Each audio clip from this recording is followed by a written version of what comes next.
कल्पना करा एका गावाची, जिथे गेल्या 30 वर्षांपासून एक अतिशय सुंदर परंपरा सुरू आहे. हो, ऐकायला खूप छान वाटतंय. हो ना. गावातील सर्वात मोठा हिंदू सण म्हणजे रामनवमीचा उत्सव.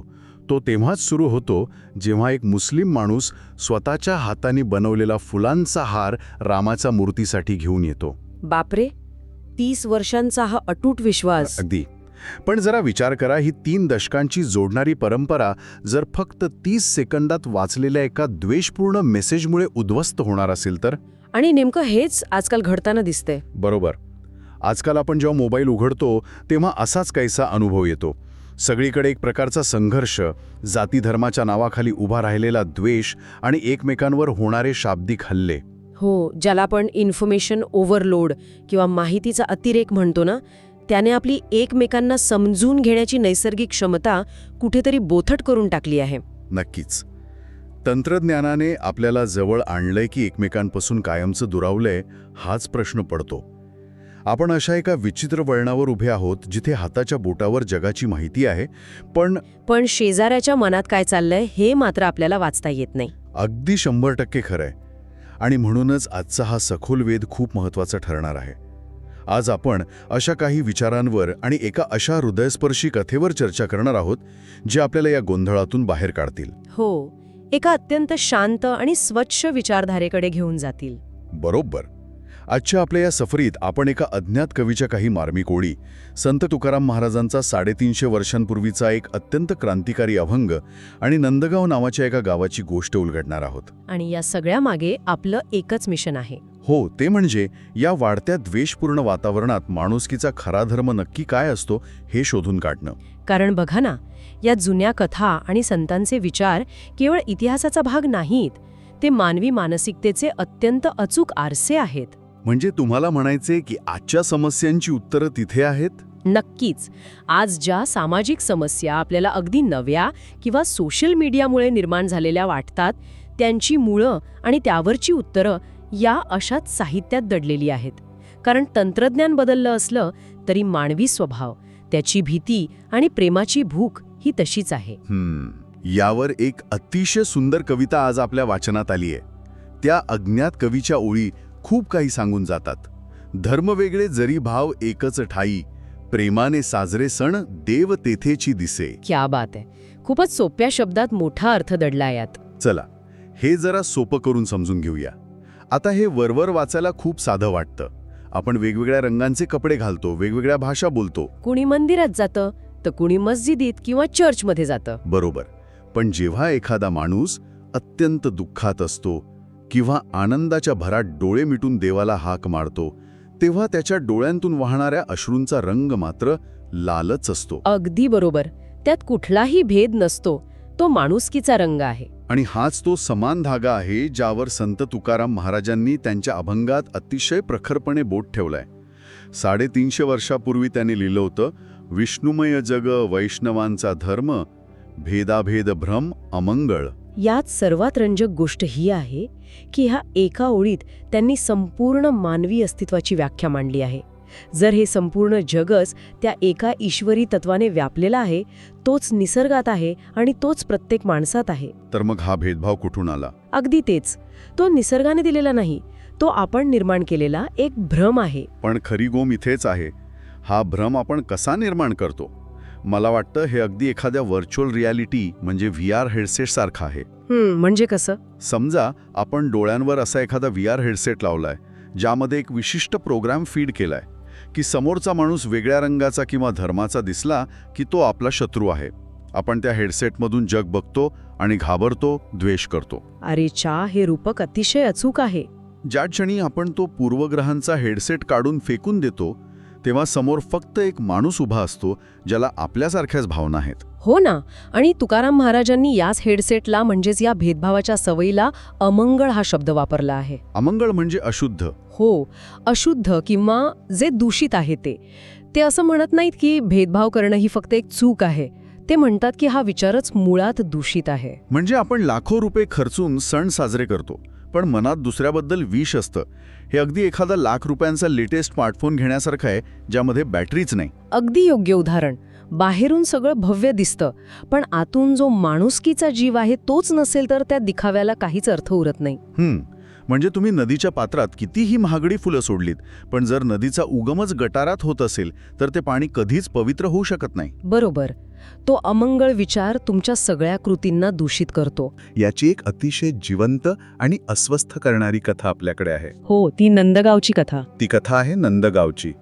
हे एक असं साधंसुधं गाव आहे जिथे हिंदू आणि मुस्लिम समाज अनेक पिढ्यांपासून अगदी एकत्र एकमेकांच्या सुखदुःखात सहभागी होत राहत आला आहे. तिथे गावाचं एक मोठं राम मंदिर आहे ना? हो, आणि रामनवमीचा उत्सव हा केवळ हिंदूंचा नाही तर संपूर्ण गावाचा एक मोठा सण असतो.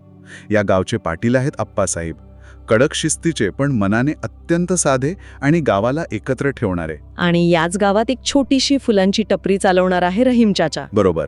पण रहीम चाचाचं या गावातील आणि उत्सवातील स्थान खूप वेगळं आहे. तो केवळ एक फुलविक्रेता नाहीये. अजिबात नाही. तो उत्सवाचा एक अविभाज्य भाग आहे. हो, गेली 30 वर्ष, तब्बल 3 दशके रामनवमीच्या दिवशी श्रीरामाच्या मूर्तीला जो मुख्य शेवंती आणि गुलाबाचा हार घातला जातो तो फक्त आणि फक्त रहीम चाचाच बनवतो. बापरे, 30 वर्ष. हो, तो स्वतः पहाटे उठून सर्वात ताजी आणि सुंदर फुलं निवडतो.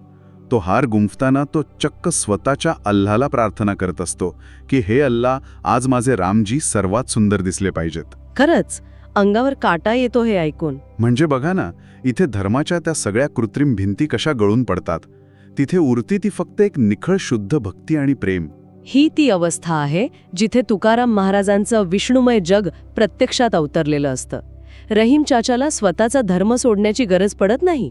आणि आप्पासाहेबांनाही रहीम चाचाच्या अस्तित्वानं आपला देव बाटला अशी भीती वाटत नाही. अगदी बरोबर. हे एक नैसर्गिक सौहार्द आहे. ही त्यांच्या गावाची मूळ प्रवृत्ती आहे. पण मग या शांत तळ्यामध्ये एक दगड पडतो. कथेत प्रवेश होतो सूरज नावाच्या एका तरुणाचा. तो शहरातून आलेला मुलगा. हो, सूरज हा गावातलाच आहे, पण तो शहरात शिक्षणासाठी किंवा नोकरीसाठी गेला होता. आणि आता तो परत आला आहे. पण तो एकटा आलेला नाही. तो सोबत त्याच्या डोक्यात सोशल मीडियावरून आलेलं द्वेषाचं विष घेऊन आला आहे. हे खूप भयानक आहे. तो आप्पासाहेबांकडे जातो आणि अगदी आक्रमकपणे सांगतो की आपला सण, आपला देव आणि हार बनवणार तो रहीम, हे चालणार नाही. आपण बाटलोय का?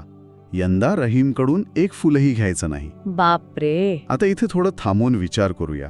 सूरज असा का वागतोय? आपण आपल्या परंपरा जपण्याचा दावा करतो, पण मुळात 30 वर्षांची एक सुंदर परंपराच आपण रागाच्या भरात कशी मोडायला निघतो. इथेच ती इम्पोर्टेड हेट्रेड म्हणजेच बाहेरून आणलेल्या द्वेषाची सायकोलॉजी समजून घेणं गरजेचं आहे. जर आपण सूरजच्या वागण्याकडे पाहिलं तर त्याला वाटतंय की तो त्याच्या धर्माचं रक्षण करतोय. पण तो एका अर्थाने कॉम्प्युटर व्हायरससारखं काम करत आहे, होय ना? अगदी बरोबर. नंदगाव नावाच्या या गावाचं हार्डवेअर अगदी उत्तम काम करत होतं. आप्पासाहेब आणि रहीम चाचा यांच्यातील नेटवर्क 30 वर्ष सुरळीत होतं. आणि सूरज शहरातून येतो आणि सोशल मीडियावरून एक करप्टेड फाईल डाउनलोड करून गावात आणतो. हो, हा व्हायरस काहीही नवीन निर्माण करत नाही. तो फक्त तिथे असलेल्या नैसर्गिक शांततेला आणि एकतेला करप्ट करतो, नष्ट करतो. सूरज हा त्या लादलेल्या कृत्रिम द्वेषाचा बळी आहे. म्हणजे तो स्वतःच्याच गावाच्या मुळावर उठलाय, पण त्याला तशी जाणीव नाही. तो आणि त्याचे मित्र गावात वाद निर्माण करण्याची धमकी देतात. आणि आप्पासाहेब काय करतात मग? आप्पासाहेब जे गावचे पाटील आहेत ते त्याला समजावण्याचा खूप प्रयत्न करतात. पण जमावाच्या त्या आक्रमकतेपुढे आणि उत्सवात काही गालबोट लागू नये या दबावापोटी शेवटी नाईलाजाने आप्पासाहेबांना माघार घ्यावी लागते. हे खूप दुःखद आहे. हो, त्यांना सूरजचं म्हणणं मानावं लागतं. आणि दुसऱ्या दिवशी अत्यंत जड अंतःकरणाने आप्पासाहेब रहीम चाचाच्या टपरीवर जातात आणि त्याला सांगतात की रहीम, यंदा रामाचा हार तू बनवू नकोस. शहरातून फुलांची गाडी येणार आहे. हा प्रसंग म्हणजे मानवी भावनांची अत्यंत उच्च पातळी आहे. रहीम चाचा तिथे रागवू शकला असता, तो भांडू शकला असता, पण तो काहीच बोलत नाही. तो फक्त हसतो. तो म्हणतो, काही हरकत नाही पाटील, रामाचा सण आहे, तो आनंदात पार पडणं महत्वाचं आहे. तो आप्पासाहेबांची अगतिकता समजून घेतो. पण जेव्हा आप्पासाहेब पाठमोरे होतात तेव्हा रहीम चाचाच्या डोळ्यांतून अश्रू नक्कीच ओघळतात. ते अश्रू हार न बनवू दिल्याचे नसतात, तर एका माणसाने दुसऱ्या माणसावर ठेवलेल्या त्या 30 वर्षांच्या विश्वासाला तडा गेल्याचे असतात. आता इथून पुढे जे घडतं ते खरंच खूप रंजक आहे. रामनवमीचा दिवस उजाडतो, गावात मोठा मंडप घातलाय, स्पीकर लागलेत. आणि तो शहरातून येणारा हार. सूरजने शहरातून तो मोठा महागडा हार मागवला आहे, पण दुपारचे 11:45 वाजले तरी ती फुलांची गाडी गावात पोचलेली नाहीये. हायवेवर अचानक काहीतरी संप झाल्यामुळे गाडी ट्रॅफिकमध्ये अडकली आहे. बापरे, म्हणजे ऐन वेळेला घोळ. हो, इकडे 11:50 झाली आहेत. बरोबर 12 वाजता रामाचा जन्म होणार आणि मूर्ती तर फुलांच्या हाराविना उभी आहे. गावात सगळे अस्वस्थ आहेत. आप्पासाहेब तर खूप टेन्शनमध्ये असतील. आप्पासाहेब काळजीने येरझरा घालत आहेत आणि बरोबर 12 वाजायला 5 मिनिटं असताना मंदिराच्या पायऱ्यांवर एक म्हातारा माणूस धापा टाकत उभा राहतो. रहीम चाचा. हो, तो रहीम चाचा आहे. त्याच्या हातात एक जुन्या ओल्या कपड्यात गुंडाळलेला अतिशय सुंदर शेवंती आणि गुलाबाचा हार आहे. अरे चा. तो पायरीवरूनच आप्पासाहेबांना हाक मारतो. पाटील, आतूनच हार घ्या, वेळ टळून जाईल. हे ऐकून अंगावर काटा आला. पण थांबा, मला इथे एक गोष्ट खटकतीये. मला हे सगळं पचवणं थोडं जड जात आहे. काय झालं? कोणती गोष्ट खटकतीये? आपण या प्रसंगातील नाट्यमयता टुकून भारावून जातो, पण मुळात यात एक भयंकर मोठी शोकांतिका दडलेली नाहीये का? म्हणजे तुम्हाला काय म्हणायचंय? ज्या माणसाने 3 दशकं त्या देवाला आणि गावाला निखळ प्रेम दिलं, स्वतःच्या हाताने हार बनवला, त्याला आज त्याच मंदिराच्या पायरीवर उभे राहून मला आत यायची परवानगी नाही असं म्हणावं लागणं हे आपल्या समाजाचं अपयश नाही का? हा अत्यंत महत्वाचा आणि योग्य प्रश्न आहे. आपण तुकाराम महाराजांच्या विष्णुमय जगेबद्दल बोलतोय, पण वास्तवात तर हा माणूस उंबरठ्यावरच उभा आहे ना. जर आपण हे व्यापक दृष्टिकोनातून पाहिलं तर हो, हे 100% आपल्या सामाजिक रचनेचं अपयश आहे. रहीम चाचाला पायरीवर थांबावं लागणं हेच दर्शवतं की तो भेदाभेद भ्रम अजूनही किती खोलवर रुजलेला आहे. अगदी तेच. जर कथा इथेच संपली असती तर तो अंधारच राहिला असता. पण खरा बदल हा रहीम चाचाच्या तिथे उभं राहण्यात नाहीये. मग कशात आहे? त्यानंतर आप्पासाहेब जी कृती करतात त्यात दडलेला आहे. हो, आणि ती कृती खरंच अंगावर काटा आणणारी आहे. आप्पासाहेब आजूबाजूच्या कुणाकडेच बघत नाहीत. ते सूरजकडे बघत नाहीत, जमावाकडे बघत नाहीत. ते थेट धावत जातात. हो, ते धावत जातात.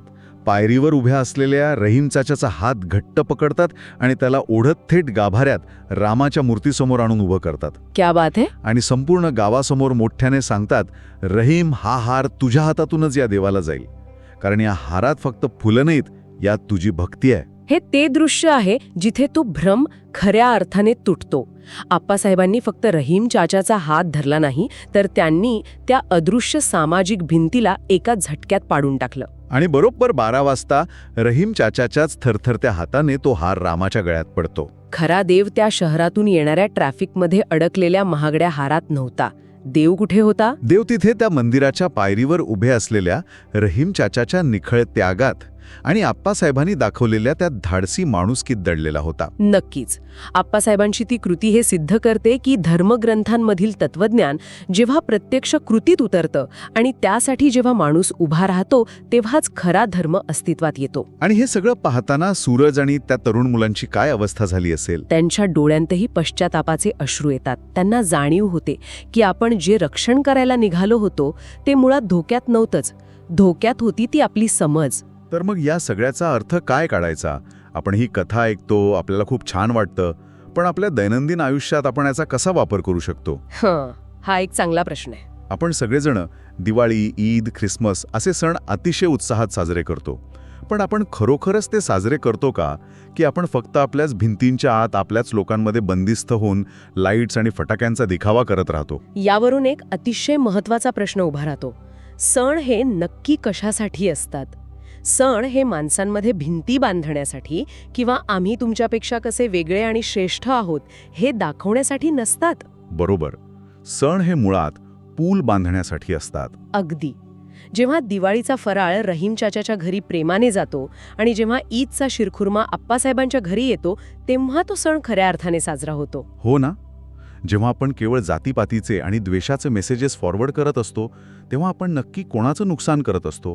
आपण समाजातील तो जोडणारा पूलच स्वतःच्या हाताने तोडत असतो. म्हणजे आपण आपल्याच गावातील, आपल्याच परिसरातील रहीम चाचा आणि आप्पासाहेब यांच्यातील ते नैसर्गिक सौहार्द संपवत असतो. अगदी बरोबर. माणसाचा धर्म त्याच्या कपड्यांवरून नाही तर मदतीला पुढे आलेल्या हातांवरून ठरतो. हाच या कथेचा मुख्य गाभा आहे. मला इथे एक ऐतिहासिक संदर्भ द्यावासा वाटतो जो खूप चपखल बसतो. कोणता? छत्रपती शिवाजी महाराजांनी जेव्हा स्वराज्य उभं केलं तेव्हा त्यांनी हाच माणुसकीचा नियम एका राज्याच्या पातळीवर लागू केला होता. हो, त्यांनी 18 पगड जाती आणि सर्व धर्मांच्या लोकांना सोबत घेतलं होतं. बरोबर. त्यांनी माणसाचा धर्म त्याच्या कपड्यांवरून किंवा तो कशी प्रार्थना करतो यावरून नाही पाहिला, तर स्वराज्यासाठी लढायला पुढे आलेल्या त्यांच्या हातांवरून, त्यांच्या निष्ठेवरून पाहिला. महाराजांचा या माणुसकीच्या ताकदीवर पूर्ण विश्वास होता. आणि आज आपण महाराजांचं नाव अतिशय अभिमानाने घेतो, पण त्यांचा हा जो सर्वसमावेशक विचार होता तो आपण खऱ्या अर्थाने आचरणात आणतो का? हा एक असा प्रश्न आहे जो प्रत्येकाने स्वतःला विचारला पाहिजे. नक्कीच. कारण जेव्हा रस्त्यावर अपघात होतो आणि कोणाला तातडीने रक्ताची गरज असते किंवा जेव्हा कोणाला मदतीचा हात हवा असतो, तेव्हा पुढे आलेला हात हिंदूचा आहे की मुस्लिमचा हे कोणी पाहत बसत नाही. कारण त्या माणुसकीच्या रक्ताचा रंग एकच असतो. हो. त्यामुळे आपण ज्या अज्ञानाच्या आणि पूर्वग्रहांच्या चौकटी बनवल्या आहेत त्यातून बाहेर पडून माणसाला माणूस म्हणून पाहण्याची दृष्टी विकसित करणं हाच खऱ्या सणाचा आणि खऱ्या धर्माचा अर्थ आहे.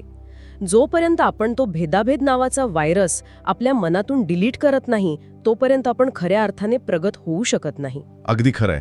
म्हणजे आजच्या या सखोल चर्चेचा जर आपण सारांश काढायचा म्हटलं तर एक गोष्ट अगदी स्पष्टपणे समोर येते. कोणती? प्रार्थना करण्याच्या पद्धती वेगवेगळ्या असू शकतात, सण साजरे करण्याच्या पद्धती वेगळ्या असू शकतात, पण माणुसकीचा जो मूळ गाभा आहे तो बदलत नाही. देव केवळ त्या दगडातल्या किंवा सोन्या चांदीच्या मूर्तीत नसतो, तो माणसांच्या कृतीत, त्यांच्या एकमेकांबद्दलच्या प्रेमात आणि त्यांच्या एकतेत असतो. नवा आणि थोडासा अस्वस्थ करणारा विचार इथे सोडून जायचाय. कोणता विचार? आपण आज ऐकलं की देव माणसाच्या कृतीत आणि एकतेत असतो. मग याचा अर्थ असा होतो का की जेव्हा जेव्हा आपण न विचार करता द्वेष पसरवणारा एखादा मेसेज पुढे पाठवतो तेव्हा आपण फक्त समाजात फूट पाडत नसतो, तर आपण स्वतःच्या हाताने आपल्याच आजूबाजूला असलेल्या त्या ईश्वरी अंशाला, त्या देवाला संपवत असतो? बापरे, हा खरंच खूप विचार करायला लावणारा मुद्दा आहे. हो ना. मग पुढच्या वेळी जेव्हा तुमच्या फोनवर कोणाबद्दल तरी द्वेष पसरवणारा एखादा मेसेज येईल आणि तुमचा अंगठा तो न वाचता न विचार करता फॉरवर्ड करण्याच्या बटणावर जाईल, तेव्हा स्वतःला फक्त एक प्रश्न विचारा की आपण नक्की काय करतोय. हो, तुम्ही तुमच्या समाजासाठी, तुमच्या आजूबाजूच्या लोकांसाठी सॉफ्टवेअर अपडेट म्हणून काम करत आहात जे हे नेटवर्क अधिक मजबूत करेल, की तुम्ही त्या सूरजसारखे आहात जो स्वतःच्याच हाताने स्वतःच्याच गावात एक असा व्हायरस सोडून देतोय जो सगळी शांतता नष्ट करेल? अगदी बरोबर. त्या एका सेकंदाच्या पॉजमध्ये रहीम चाचाच्या त्या शेवंती गुलाबाच्या हाराची आणि आप्पासाहेबांनी तोडलेल्या त्या अदृश्य भिंतीची आठवण नक्की काढा. आपण सुरुवात केली होती ती माहितीच्या अतिरेकाने भरलेल्या आणि द्वेष पसरवणाऱ्या त्या मोबाईलच्या स्क्रीनपासून. पण आज आपण पाहिलं की त्याच स्क्रीनच्या पलीकडे जर आपण ठरवलं तर एक माणुसकीचं अत्यंत सुंदर आणि शांत जगही अस्तित्वात असू शकतं. अगदी 100%. नवीन गोष्टी शिकत राहा, प्रश्न विचारत राहा आणि सर्वात महत्त्वाचं म्हणजे माणुसकी जपत राहा. पुन्हा भेटूया अशाच एका नव्या सखोल चर्चेत. तोपर्यंत यावर विचार नक्की करा. तुम्हाला व्हिडिओ आवडला असेल तर कमेंटमध्ये नक्की सांगा. असेच संतांचे सुंदर भावार्थ ऐकण्यासाठी आपल्या चॅनलला सबस्क्राईब करा. यामुळे आम्हाला अजून प्रोत्साहन मिळते. लाईक आणि शेअर नक्की करा. धन्यवाद.